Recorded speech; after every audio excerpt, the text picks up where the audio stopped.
आइए 81 number question देखते हैं।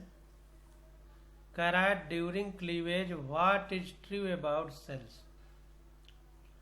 क्लीवेज मतलब विदलन हिंदी में बोलते हैं, यानी डिवीजन।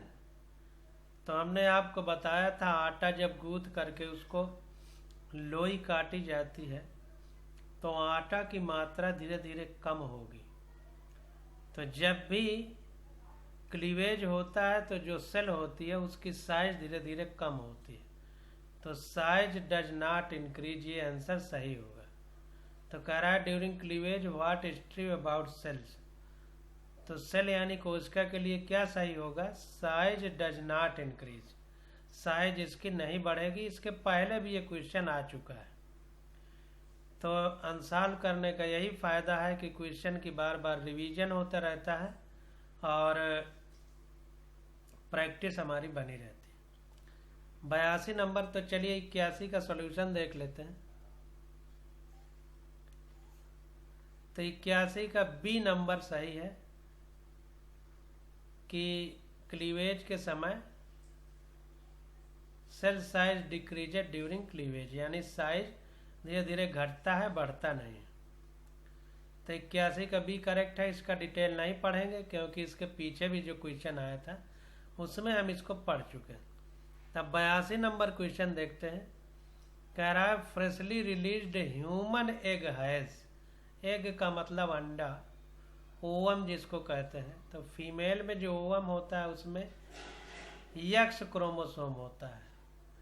पुरुष में स्पर्म जो होते हैं शुक्राणु, उनमें 2 प्रकार के क्रोमोसोम होते हैं, एक्स वाला भी वाई वाला भी। लेकिन स्त्री में केवल एक्स क्रोमोसोम वाले अंडाणु या एग होते हैं। तो 1 एक्स क्रोमोसोम आंसर सही हो जाएगा। तो 82 का बी विकल्प हमारा करेक्ट हो जाएगा। ये देखिए 82 का बी करेक्ट है। The egg release as haploid, जो हमारा अंडा रिलीज होता है वो अगुणित होता है, हैप्लॉयड होता है, यानी only 1 x chromosome and 22 autosomes has present. तो कहने का मतलब ये है कि जो सेक्स क्रोमोसोम है उनके पहले देखिए 22 क्रोमोसोम जो होंगे वो ऑटोसोम कहे जाते हैं और बाद वाला एक जोड़ी सेक्स क्रोमोसोम होता है। तो उसमें अंडाणु में यक्स यक्स होते हैं। तो अब चूंकि अंडाणु की बात है तो हैप्लॉयड होता है अगुणित, तो यक्स पाया जाएगा। शुक्राणु में क्या होता है? वाई एक्स वाई 2 प्रकार के पाए जाते हैं, अलग अलग प्रकार के शुक्राणु में, क्योंकि वो भी अगुणित यानी हैप्लॉयड होता है। तो 82 का बी आंसर हमारा करेक्ट है। अब 83 नंबर क्वेश्चन देखते हैं। कह रहा है sperm and egg nuclei fuse due to. तो स्पर्म और एग के जो नाभिक होते हैं, न्यूक्लियस होते हैं, वो आपस में फ्यूज हो जाते हैं, यानी आपस में संलयित हो जाते हैं, आपस में एक दूसरे में मिक्स हो जाते हैं। तो इसका कारण क्या है हमसे पूछ रहा है। तो देखिए डी विकल्प सही है, अट्रैक्शन ऑफ दियर प्रोटोप्लास्ट। ये एनसीईआरटी में नहीं है तो इसलिए आपसे नहीं पूछा जाएगा। तो उनके प्रोटोप्लास्ट जो होते हैं उनमें आपस में अट्रैक्शन होता है जिसके कारण आपस में ये जुड़ जाते हैं। जैसे पानी की देखा होगा, जब पानी की बरसात होती है तो पानी की बूंदें किसी छप्पर से टपकती हैं तो बुलबुले बन जाते हैं। वो बुलबुले जब 2 आपस में पास में आते हैं तो खींच करके आपस में एक बुलबुला बन जाता है। तो वही प्रक्रिया इसमें भी होती है कि जो स्पर्म या एग होते हैं उनके जो प्रोटोप्लास्ट हैं, प्रोटोप्लास्ट का मतलब उनके अंदर जो जीव जनन द्रव्य भरा हुआ है, जीव द्रव्य, वो आपस में मिल जाते हैं, उनके बीच अट्रैक्शन होता है। 83 का डी विकल्प हमारा करेक्ट हो जाएगा। चूंकि आना नहीं है इसलिए ज़्यादा डिटेल नहीं पढ़ेंगे, बस मोटी मोटी भाषा समझ लेंगे। 84 नंबर क्वेश्चन देखते हैं। 84 नंबर क्वेश्चन में कह रहा है cells become variable in morphology and function in different region of the embryo. The process is। तो देखिए हमसे कह रहा है कि एम्ब्रियो में डिफरेंट रीजन के सेल जो है अलग अलग प्रकार की होती हैं। मार्फोलॉजी और फंक्शन में, मतलब संरचना में और कार्य में। तो इसका कारण क्या है? इसका कारण है डिफरेंशिएशन का प्रोसेस। एक प्रोसेस होता है डिफरेंशिएशन का एम्ब्रियो में, जिसके कारण हर एक अलग अलग रीजन की सेल जो है फंक्शन और मार्फोलॉजी में डिफरेंट होती है, यानी वेरिएबल होती है। तो 84 का ये विकल्प हमारा करेक्ट है। एनसीईआरटी में नहीं दिया है, इसलिए आपसे पूछा नहीं जाएगा। 84 का डिटेल हमें नहीं पढ़ना। अब 85 नंबर क्वेश्चन देते हैं, प्रेगनेंसी एंड एम्ब्रियोनिक डेवलपमेंट से है।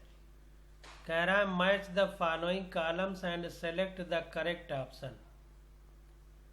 तो ये कॉलम हमें चूज करना है जो सही है और उसके हिसाब से हमको आंसर देना है। तो देखिए जो 4 विकल्प हमको दिए गए हैं इनको मैच करना है। तो इसमें हमारा डी विकल्प करेक्ट है। तो ए से मैच करेंगे तो दूसरा विकल्प मैच होगा। इसको देखते हैं। प्लेसेंटा से ह्यूमन कोरियोनिक गोनाडोट्रोपिन हार्मोन निकलता है। कोरियोन का मतलब प्लेसेंटा से होता है, तो HCG human chorionic gonadotropin hormone placenta से निकलेगा। तो ए का सेकंड मैच है और बी का थर्ड मैच है। Zona pellucida layer of the ovum, बहुत बार पढ़ चुके हैं कि ओवम की लेयर को जोना पेलुसिडा बोलते हैं। तो बी का थर्ड सही है। सी का 4 मैच करेगा। तो देखिए बल्बो यूरेथ्रल ग्लैंड जो होती है ये लुब्रिकेशन ऑफ पेनिस के लिए होती है। बल्बो यूरेथ्रल ग्लैंड का दूसरा नाम काउपर्स ग्लैंड भी है। ये मेल में पाई जाती है और इसका काम क्या होता है कि पेनिस को चिकना बनाती है, लुब्रिकेशन के लिए होती है। तो सी का 4 मैच है हमारा और डी का फर्स्ट मैच है। लीडिंग सेल हमारी एंड्रोजन्स सिक्रीट करती है। लीडिंग सेल क्या सिक्रीट करती है? एंड्रोजन्स। पीछे हम लोग पढ़ चुके हैं। तो 86 का डी विकल्प हमारा करेक्ट है। 85 का डी विकल्प। अब 86 नंबर क्वेश्चन देखते हैं। तो 86 नंबर क्वेश्चन में कह रहा है hormones secreted by the placenta to maintain pregnancy are. तो अभी इसके ऊपर ही हमने पढ़ा है human chorionic gonadotropin hormone placenta से निकलता है। अभी ऊपर ही मैच किए हैं। ये देखिए प्लेसेंटा HCG मैच किए हैं ह्यूमन कोरियोनल गोनाडोट्रोपिन। और कौन से हार्मोन निकलते हैं? HPL निकलता है। HPL, प्रोजेस्टेरॉन और एस्ट्रोजन। ये hormone secreted by the placenta to maintain pregnancy. तो HCG, HPL,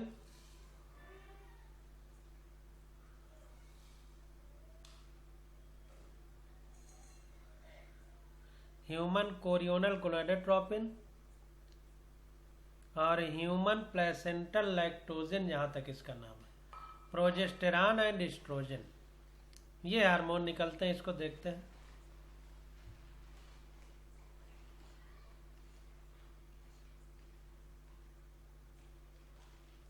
तो देखिए placenta is temporary organ. Placenta जो होती है ये टेम्पोररी आर्गन होती है, जो बच्चे की ये तोंद से माँ के जो संपर्क में रहती है वहीं से खाना पीना जाता है और जो एक्सक्रीटरी प्रोडक्ट हैं बच्चे के वो माँ के शरीर से बाहर निकलते हैं। तो प्लेसेंटा क्या होती है? हमारी परमानेंट नहीं, टेम्पोररी आर्गन है, कुछ समय के लिए। That help in exchange of gas and nutrient and waste material between mother and foetus, जो कि हमारी सहायता करती है माँ और बच्चे के बीच न्यूट्रिएंट्स, गैसेज और वेस्ट मटेरियल के एक्सचेंज में। यानी खाने वाला पदार्थ, गंदे पदार्थ और गैसें माता के शरीर से बच्चे में जाती हैं जो उपयोगी चीज़ें हैं, और बच्चे के शरीर के खराब पदार्थ उसी के द्वारा माता के शरीर में आकर के लैट्रिन पेशाब द्वारा शरीर से बाहर निकल जाते हैं। During pregnancy placenta act as an endocrine gland. गर्भावस्था के दौरान जो हमारी अपरा या प्लेसेंटा है, जिसको आंवल भी बोलते हैं, ये एंडोक्राइन ग्लैंड की तरह काम करती है एंड सिक्रीट सम हार्मोन्स, और कुछ हार्मोन भी सिक्रीट करती है, जिनमें oestrogen, progesterone, human chorionic gonadotropin, human placental lactogen, chorionic thyrotropin, chorionic corticotropin तथा रिलैक्सिन, इतने प्रकार के हार्मोन इससे निकलते हैं। अब देखिए, ईस्ट्रोजन हार्मोन हमारा ग्राफियन फॉलिकल से भी निकलता है, और प्रोजेस्टेरॉन हमारा कार्पस ल्यूटियम से निकलता है, और यहाँ से भी निकलता है। तो इनको याद करिए, ये पूछा जाएगा, इम्पॉर्टेंट है। तो 86 का सी विकल्प हमारा करेक्ट हो जाएगा। अब 87 नंबर क्वेश्चन देखते हैं। कराज the amnion of mammalian embryo is derived from. जो एमनियन एक प्रकार की परत होती है मैमल के एम्ब्रियो में, तो उसमें कौन कौन सी लेयर होती हैं? तो 2 प्रकार की लेयर ही बन पाती हैं, एक्टोडर्म और मीजोडर्म, 2 ही लेयर होती हैं। एनसीईआरटी में इस समय नहीं है, तो इसलिए हम इसका ज़्यादा डिटेल नहीं पढ़ेंगे। 87 का ए विकल्प हमारा करेक्ट हो जाएगा। 87 का ए विकल्प। देखिए, amnion in reptile, bird and mammal is a membrane forming a fluid filled cavity the amniotic sac that enclose the embryo. पढ़ने की कोई जरूरत नहीं है, अगर रेप्टाइल वगैरह में उधर होगा तो हम लोग इसको अच्छे से पढ़ेंगे। अब जैसे ह्यूमन में एग कैसे होता है, तो क्लासिफिकेशन में अगर कोई चैप्टर में दिया होगा तो पूछा जाएगा, नहीं तो नहीं पूछा जाएगा, क्योंकि यहाँ दिया है तो जरूरी नहीं कि अन्य चैप्टर में ना दिया हो। जैसे इस चैप्टर में एनसीईआरटी में नहीं दिया, तो हो सकता है क्लासिफिकेशन वर्गीकरण वाले चैप्टर में जब मैमल, रेप्टाइल ये सब आया है तो वहाँ दिया हो शायद, तो इसको गौर करना है। तो 87 का ये विकल्प हमारा करेक्ट हो जाएगा। एक्टोडर्म और इंडोडर्म बनेगी, एक्टोडर्म और मीजोडर्म बनेगी एमनियन से। 87 का ये विकल्प करेक्ट होगा। 88 नंबर क्वेश्चन देखते हैं।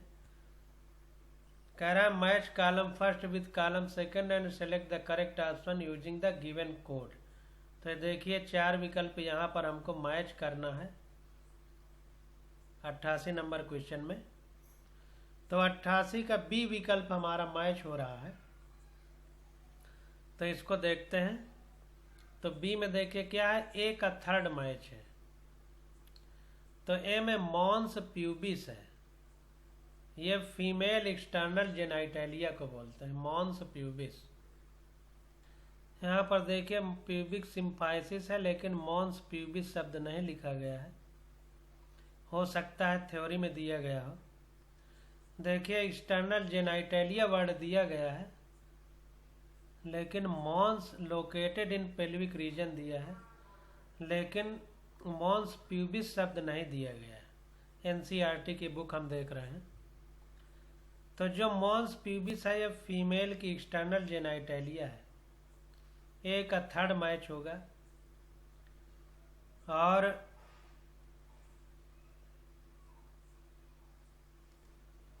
बी का 4 मैच है, एंट्रम ग्राफियन फॉलिकल। एंट्रम का संबंध ग्राफियन फॉलिकल से है। मॉन्स प्यूबिस देखिए यहाँ पर लिखा है फीमेल एक्सटर्नल जेनाइटेलिया, यहाँ पर मॉन्स प्यूबिस वर्ड आया है। तो एंट्रम का संबंध हमारा ग्राफियन फॉलिकल से है, और सी में क्या है, ट्रोफेक्टोडर्म।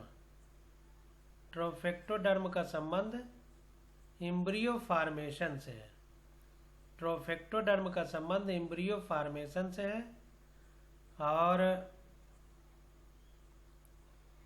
नीबेन कर्ण का संबंध हमारा स्पर्म से है, नीबेन कर्ण। तो ये सब नाम नए नए हैं, तो जो एनसीईआरटी में नहीं है वो नहीं पूछा जाएगा, जो है वो पूछा जाएगा।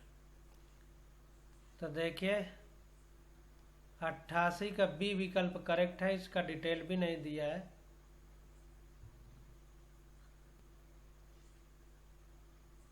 अट्ठासी का बी करेक्ट है, इसको फिर से एक बार देख लेते हैं। मॉन्स प्यूबिस का संबंध फीमेल एक्सटर्नल जेनाइटेलिया से है। एंट्रम का संबंध ग्रेफियन फॉलिकल से है। ट्रोफेक्टोडर्म का संबंध एम्ब्रियो फॉर्मेशन से है। और नीबेन कर्ण का संबंध स्पर्म से है। ये देखिए यहाँ पर एंट्रम शब्द आया है, तो the secondary follicle soon transform into a tertiary follicle with a characteristic by a fluid filled cavity called antrum। तो fluid filled cavity वही ग्रेफियन फॉलिकल, सेकेंडरी फॉलिकल देखिए लिखा हुआ है। तो इसलिए एनसीईआरटी में कहीं ना कहीं वो वर्ड दिए गए हैं जो पूछे जा रहे हैं, और जो नहीं पूछे जाएंगे वो हम आपको बता देंगे। तो सारे वर्ड हैं। एंट्रम का संबंध ग्रेफियन फॉलिकल से हो गया, इसी तरह नीबेन कर्ण का संबंध स्पर्म से हो गया। तो ये जो सीधे याद करने वाली चीजें हैं इनको आप याद कर सकते हैं। हम 89 नंबर क्वेश्चन देखिए, कह रहा है several hormones like human chorionic gonadotropin, human placental lactogen, oestrogen, progesterone are produced by placenta. इसके ऊपर ही हम लोग पढ़ चुके हैं, यही क्वेश्चन आया था। तो 89 का बी विकल्प हमारा करेक्ट हो जाएगा। 89 का बी विकल्प हमारा करेक्ट हो जाएगा। अब 90 नंबर क्वेश्चन देखते हैं। कह रहा है ectopic pregnancy are referred to as. तो देखिए एक्टोपिक प्रेगनेंसी का मतलब होता है कि जहां पर प्रेगनेंसी नहीं होना चाहिए उसके अलावा कहीं दूसरी जगह गर्भ ठहर जाए, गर्भावस्था ठहर जाए, तो उसे एक्टोपिक प्रेगनेंसी बोलते हैं। एनसीईआरटी में नहीं दिया गया है, अब तो नहीं पूछा जाएगा। तो 90 का देखिए डी विकल्प लिखा है implantation of embryo at site other than uterus. गर्भाशय के अलावा कहीं दूसरी जगह एम्ब्रियो का इम्प्लांटेशन हो जाना एक्टोपिक प्रेगनेंसी कहलाता है। 90 का डी विकल्प।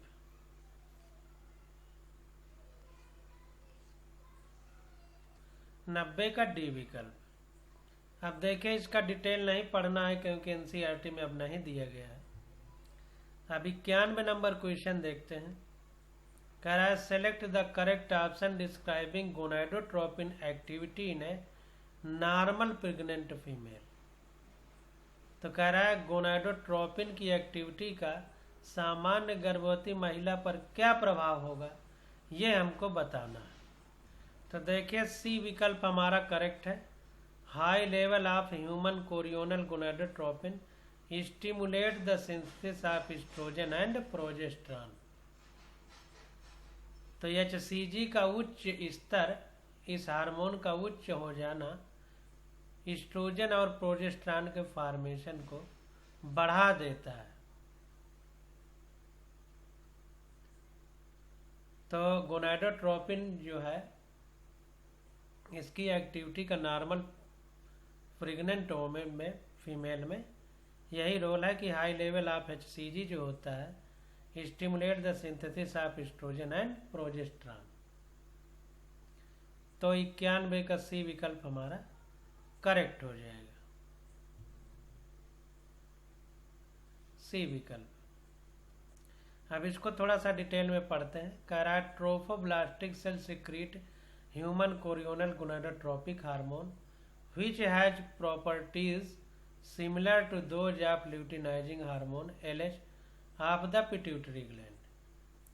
तो देखिए ट्रोफोब्लास्टिक सेल कहाँ पर पाई जाती थी? ब्लास्टोसिस्ट जो होती थी जिसका इम्प्लांटेशन हुआ है उसमें इनर सेल मास अंदर वाली लेयर को कहते थे, बाहर वाली को ट्रोफोब्लास्टिक लेयर बोलते थे। और यही ट्रोफोब्लास्टिक लेयर इंडोमेट्रियम के संपर्क में आती थी इम्प्लांटेशन के समय। तो ट्रोफोब्लास्टिक सेल से निकलता है HCG यानी ह्यूमन कोरियोनल गोनाडोट्रोपिन। प्लेसेंटा से भी निकलता था। तो वहाँ से निकलता है और ये क्या काम करता है, ये पिट्यूटरी ग्लैंड से जो एलएच हार्मोन निकलता है, ल्यूटिनाइजिंग हार्मोन, उसके सिमिलर होता है, उसी की तरह काम करता है। It take over the job of pituitary LH during pregnancy. जब गर्भ धारण हो जाता है तो जो काम एलएच करता है वही काम अब ये करने लगता है, HCG. The HCG maintain the corpus luteum and stimulate it to secrete progesterone. Human chorionic gonadotropin जो ट्रोफोब्लास्टिक सेल से निकलता है, और ट्रोफोब्लास्टिक सेल हमारी ग्रेफियन फॉलिकल में होती हैं, बाहरी लेयर है, अंदर वाली इनर सेल मास है। तो ये क्या करती है कि एचसीजी कार्पस ल्यूटियम को स्टिमुलेट करती है प्रोजेस्टेरॉन के सिक्रेशन के लिए। The latter maintain the endometrium of the uterus and cause it to grow throughout pregnancy. और बाद में क्या होता है कि इंट्रोमेट्रियम यूटेरस की वाल को, the latter maintain the endometrium, endometrium की लेयर जो यूटेरस में होती है उसको मेंटेन करती है और प्रेगनेंसी को सुरक्षित रखती है, ग्रो कराती है। दिस आल्सो प्रिवेंट मेंस्ट्रुएशन, और ये माहवारी को भी रोकती है। Progesterone also cause increase secretion of mucus in the cervix. Progesterone हमारा सर्विक्स से म्यूकस के सिक्रेशन को भी इंक्रीज करता है, that form a protective plug during pregnancy, जिससे कि ये प्रोटेक्टिव यानी सुरक्षा कवच या सुरक्षा प्लग तैयार करता है, ताकि वाजाइना के रास्ते किसी प्रकार से जो गर्भ ठहरा हुआ है उसको इन्फेक्शन ना हो सके। तो ये सब काम है। तो 91 का सी विकल्प हमारा करेक्ट हो जाएगा। अब 92 नंबर क्वेश्चन देखते हैं।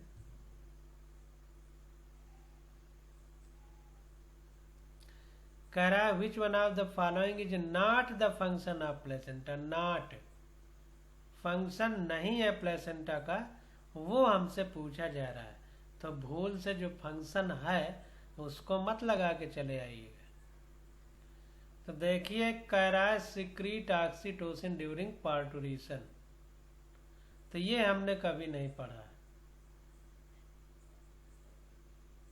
Human chorionic gonadotropin hormone secrete करता था, ह्यूमन प्लेसेंटल लैक्टोज सिक्रीट करता था, एस्ट्रोजन, प्रोजेस्टेरॉन, ये सब तो पढ़ा है, लेकिन ऑक्सीटोसिन का नाम कभी प्लेसेंटा के साथ नहीं पढ़ा है। तो 92 का बी हमारा गलत हो जाएगा। बाकी देखते हैं facilitate removal of carbon dioxide and waste material from the embryo. तो आंवल या आपरा या प्लेसेंटा के द्वारा खराब पदार्थ हमारे गर्भ से माँ के पेट में आ जाते हैं, माँ के शरीर में, और मल मूत्र द्वारा बाहर निकल जाते हैं, ये सही है। Facilitate supply of oxygen and nutrients to embryo.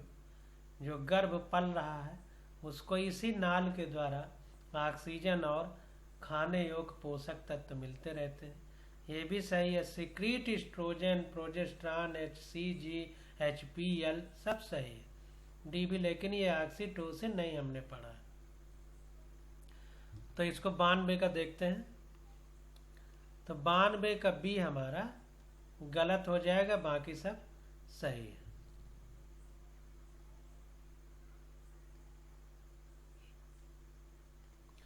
तो यहाँ पर देखिए ऑक्सीटोसिन शब्द आ गया है, तो इसको समझ लेते हैं। ऑक्सीटोसिन हार्मोन हाइपोथैलेमस से जो है प्रोड्यूस होता है, लेकिन रिलीज होता है पिट्यूटरी ग्लैंड के पोस्टीरियर लोब से। इसको लव हार्मोन भी बोलते हैं। बर्थ में हेल्प करता है, इसलिए बर्थ हार्मोन भी कहते हैं। तो इसका कोई संबंध नहीं है प्लेसेंटा से। अब 93 नंबर क्वेश्चन देखते हैं। कह रहा है the first movement of the foetus and appearance of hair on its head are usually observed during which month of pregnancy. तो ये देखिए हमारी एनसीईआरटी में दिया है, तो ये आपसे पूछा जाएगा। जो नहीं पूछा जाएगा वो हम आपको बता दे रहे हैं, लेकिन ये भी दावा नहीं करते कि नहीं ही पूछा जाएगा, हो सकता है क्लासिफिकेशन वाले चैप्टर में दिया हो तो पूछा जाए, तो उसको आप देख लीजिएगा, अगर वहाँ नहीं है तो नहीं पूछा जाएगा। तो 93 का बी सही है। 5th मंथ से हेड में हेयर निकलने लगते हैं, बाल निकलने लगते हैं। हमने आपको याद कराया था, ध्यान दीजिए, जब एनसीईआरटी पढ़ाया था कि 5 बहुत है और बाल भी बहुत होते हैं, तो मतलब तीसरे से ज़्यादा मंथ से निकलेंगे। तो 5th मंथ से हेयर निकलने लगते हैं।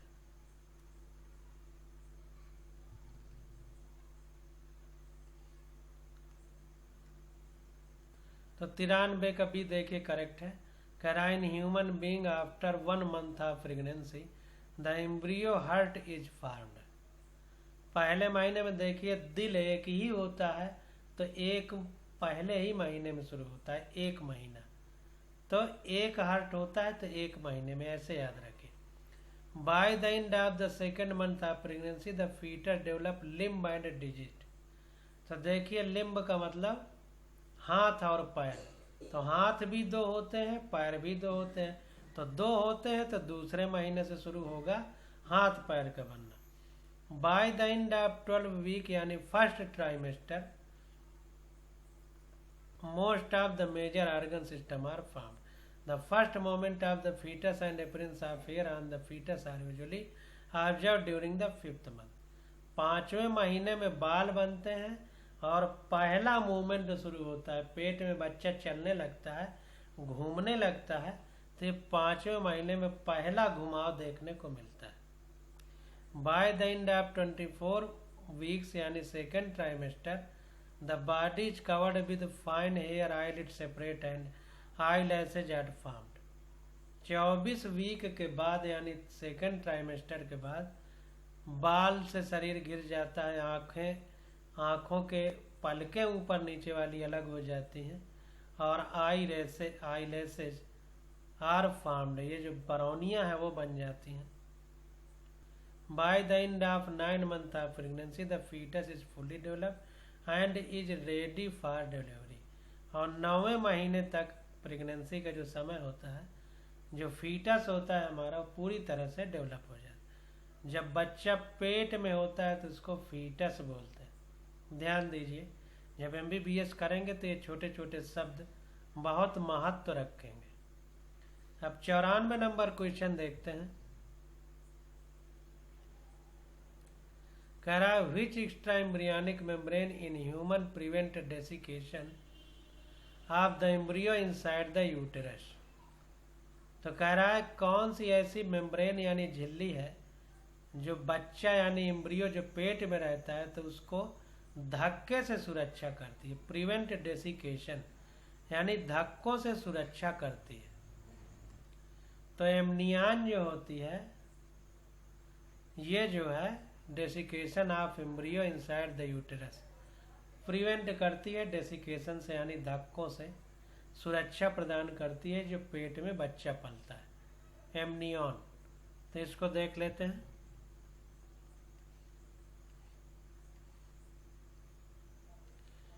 तो amnion is a type of embryonic membrane found by the amniogenic cell inside the splanchnopleuric extra embryonic mesoderm inside outside. कुछ भी गणित नहीं पढ़ना, केवल इतना याद रखिए कि एमनियन जो मेम्ब्रेन है वो डेसिकेशन यानी धक्कों से एम्ब्रियो की रक्षा करती है। 94 का भी, बाकी कुछ नहीं पढ़ना। 95 नंबर क्वेश्चन देखते हैं। कह रहा है which one of the following hormone is not a secretion product of human placenta. तो ह्यूमन प्लेसेंटा से कौन सा हार्मोन नहीं सिक्रीट होता है, ना वाला हमको बताना है। तो देखिए प्रोलैक्टिन नहीं, HPL से सिक्रीट होता था। ह्यूमन प्लेसेंटल लैक्टोजन निकलता था, HCG निकलता था, एस्ट्रोजन निकलता था, प्रोजेस्ट्रॉन निकलता था, लेकिन प्रोलैक्टिन नहीं निकलता था। तो 95 का भी नहीं निकलता है। इसको देख लेते हैं। तो देखिए prolactin is secreted by anterior pituitary gland. Prolactin जो है हार्मोन, ये हमारा कहाँ से निकलता है? एंटीरियर पिट्यूटरी से निकलता है, विच स्टिमुलेट मेमोरी ग्लैंड, जो कि स्तन ग्रंथियों को स्टिमुलेट करता है, developing during pregnancy and lactation after child birth. तो जब तक बच्चा पेट में है तब तक ये